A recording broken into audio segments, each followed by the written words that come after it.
চুনো মাছের ঝাল চচ্চড়ি করব। হ্যাঁ, চুনো মাছগুলো এরমভাবে বেছে নেব, মাথার এদিক দিয়ে এরমভাবে কেটে এরম করে পেটটা বার করে এবার এখানে রাখবো। আবার এই মাথার এদিক দিয়ে এরম করে কেটে নিয়ে পেটটা বার করে নেব, নিয়ে এখানে রেখে দেবো। কড়াইয়ে সাদা তেল দিয়ে দিয়েছি, এবার ধোঁয়া উঠছে, এবার কড়াইয়ে একটু লবণ দিয়ে দিলাম। আর মাছে নুন হলুদ মাখিয়ে রেখে দিয়েছি সব মাছটা। এবার এখান থেকে কিছুটা কিছুটা করে নিয়ে এই তেলে দিয়ে দেবো।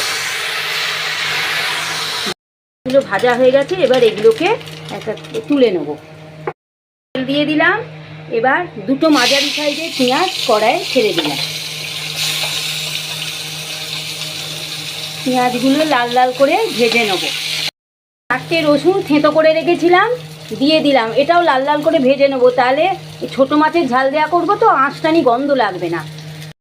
এবারে পেঁয়াজটা করে এখানে কালো জিরে আর 4টে কাঁচা লঙ্কা দিয়ে দিলাম ফোড়ন। ভাজা হয়ে গেছে, এবারে হলুদ দিয়ে দিলাম। হলুদ নুন সব দেওয়া হয়ে গেছে। সর্ষে টক দই দিয়ে ফাটিয়ে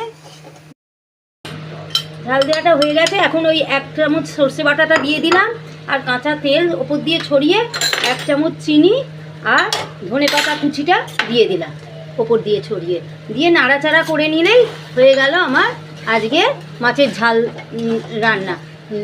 চুনো মাছের ঝাল চচ্চড়ি রান্না হয়ে গেল।